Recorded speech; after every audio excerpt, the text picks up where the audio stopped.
Halo, saya Rahma. Saya Zahra. Materi yang akan dibahas yaitu interaksi antar wilayah dan pengaruhnya terhadap perdagangan dan mobilitas penduduk. Interaksi wilayah adalah hubungan timbal balik yang saling mempengaruhi antar dua wilayah atau lebih yang dapat melahirkan gejala, kenampakan dan permasalahan baru secara langsung maupun tidak langsung. Sebagai contoh, hubungan antar desa dan kota. Faktor-faktor yang mempengaruhi interaksi wilayah itu ada 3. Yang pertama, adanya wilayah yang saling melengkapi. Kedua, adanya kesempatan untuk saling intervensi. Dan yang terakhir, adanya kemudahan transfer atau pemindahan dalam ruang. Zona interaksi wilayah antar desa dan kota. Interaksi antar desa dan kota menimbulkan pengaruh tertentu. Pengaruhnya akan tergantung pada jarak ke pusat kota. Makin jauh dari pusat kota, interaksi akan semakin lemah. Dampak interaksi desa dan kota mempunyai 3 aspek. Aspek ekonomi memperlancar hubungan desa dan kota, meningkatkan volume perdagangan antara desa dan kota. Aspek sosial terjadi mobilitas antara keduanya, terjadi saling ketergantungan antara desa dan kota, khususnya dalam bidang pasokan bahan mentah. Aspek budaya meningkatkan tingkat pendidikan masyarakat desa, meningkatkan sumber daya budaya yang dapat menarik wisatawan.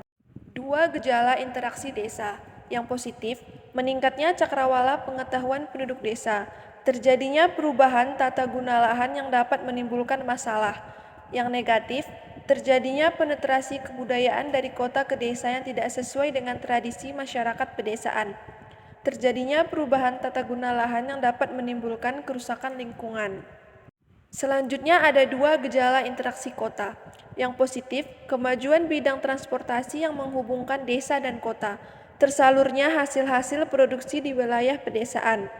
Yang negatif, munculnya daerah-daerah kumuh atau slums area akibat dari makin banyaknya pendatang.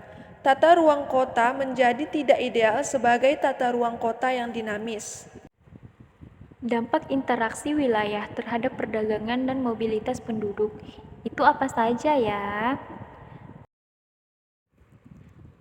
Dampak interaksi antar ruang dalam bidang perdagangan ada dampak positif dan negatif. Dampak positif, terbentuknya kerjasama antar daerah melalui perdagangan.